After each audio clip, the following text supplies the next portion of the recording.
بسم اللہ الرحمن الرحیم 14 چینل کی طرف سے میں ہوں چمن علی خان۔ بروز معاشر صرف انسان اور جنات محشور کیے جائیں گے یا پھر حیوانات، چرند پرند وغیرہ کو بھی محشور کیا جائے گا یا نہیں؟ اس حوالے سے مکتب اہل بیت کے علماء کا کیا کہنا ہے وہ میں آپ کی سماعتوں کی نظر کرنا چاہتا ہوں، لیکن اس سے پہلے آپ تمام حضرات سے اپیل ہے 14 چینل کو سبسکرائب کر کے، لائک کر کے اور شیئر کر کے ممنون فرمائیں۔ مکتب اہل بیت کے عظیم الشان مفسر قرآن جناب ملا فیض کاشانی کی مشہور زمانہ تفسیر صافی، جس کا اردو ترجمہ مولانا تلمیذ رضوی نے کیا، اور اس اردو ترجمہ کے پہلے ایڈیشن کی جلد سوم صفحہ نمبر 48 پر سورہ انعام کی آیت نمبر 38 وَهُمْ يُحْشَرُونَ کی تفسیر میں تحریر ہے کہ کتاب فقہ میں امام صادق علیہ السلام سے مروی ہے، جس اونٹ پر انسان 3 سال حج کرے اسے جنت کے جانوروں میں سے قرار دیا جائے گا۔ فرمایا ایک روایت میں ہے 7 سال، اور فقہ میں نبی اکرم صلی اللہ علیہ وآلہ وسلم سے روایت ہے کہ حضرت صلی اللہ علیہ وآلہ وسلم نے ایک ناقہ کو بندھا ہوا دیکھا اور اس پر سامان لدا ہوا تھا، تو آپ صلی اللہ علیہ وآلہ وسلم نے فرمایا اس کا مالک کہاں ہے؟ اس سے کہو کہ کل یعنی بروز قیامت دشمنی کے لیے تیار ہو جائے۔ کتاب خصال میں نبی اکرم صلی اللہ علیہ وآلہ وسلم سے قیامت کے سلسلے میں ایک روایت میں یہ بیان کیا گیا ہے کہ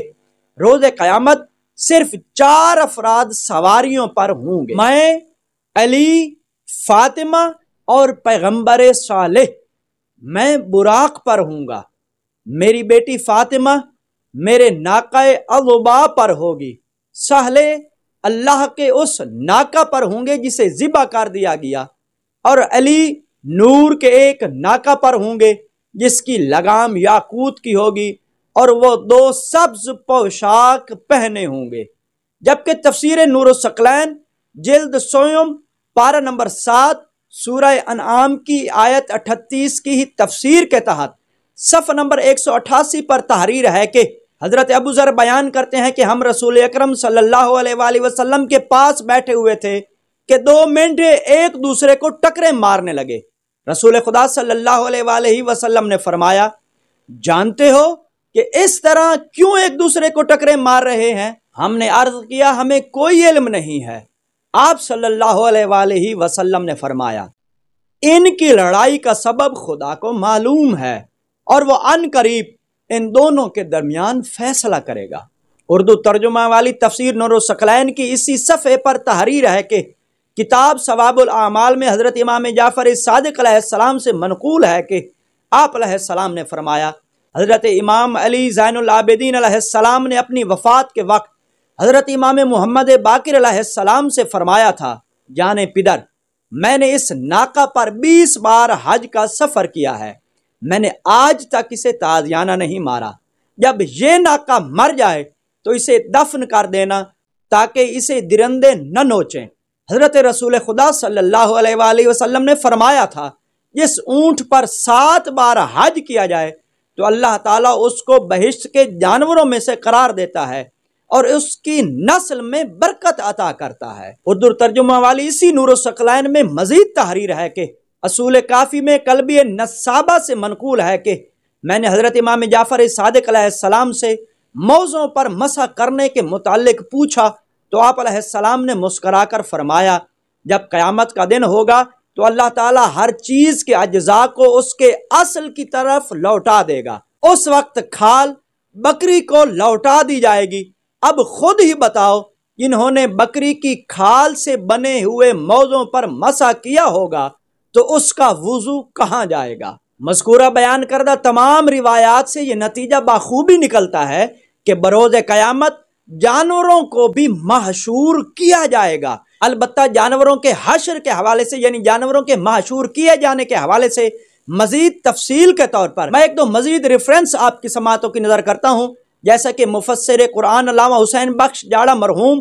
اپنی کتاب تفسیر انوار النجف کہ جسے سنائی پریس سرگودا والوں نے شائع کیا تھا، اس کی جلد نمبر 5 صفحہ نمبر 216 پر سورہ انعام کی آیت نمبر 38 کی تفسیر میں فرماتے ہیں اِلیٰ رَبِّہِمْ یحشرون، یعنی تمام چرند و پرند کو بھی محشور کیا جائے گا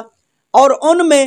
بعض کا بعض سے بدلہ لیا جائے گا، اور حیوانات پر انسانی مظالم کی بعض پرس بھی ہوگی، اور حساب و کتاب کے بعد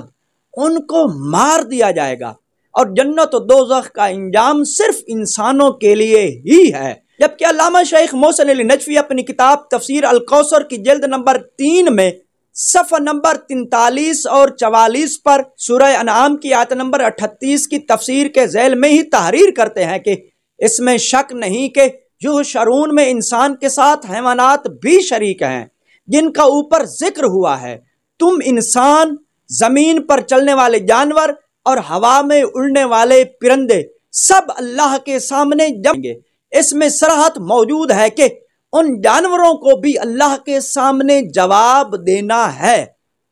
جیسا کہ انسان کو جواب دینا ہے۔ اس سے یہ بات سامنے آتی ہے کہ اللہ کے سامنے آنے کے بعد ثواب و عقاب کا ان کو سامنا کرنا پڑے گا۔ چنانچہ دوسری جگہ فرمایا وَإِذَا الْوُحُوشُ حُشِرَتْ، یہ سورہ تکویر کی آیت نمبر 5 ہے، اور جب وحشی جانور اکٹھے کر دیے جائیں گے۔ علامہ محسن علی نجفی مزید تحریر کرتے ہیں ممکن ہے حیوانات کا حشر حیوانات کی سزا و جزا کے لیے نہ ہو، بلکہ انسانوں نے جن حیوانات پر ناحق ظلم کیا ہے اس کا بدلہ دلانے کے لیے ہو۔ وہ تفسیر الکوثر کی اسی جلد میں صفحہ نمبر 44 پر مزید تحریر کرتے ہیں حدیث میں آیا ہے کوئی انسان ایسا نہ ہوگا جس نے کسی چڑیا یا اس سے کم تر کسی جانور کو ناحق قتل کیا ہو، مگر اللہ قیامت کے دن اس سے سوال کرے گا۔ علامہ محسن النجفی اس بحث کے نتیجے کے طور پر آخر میں تحریر کرتے ہیں راقم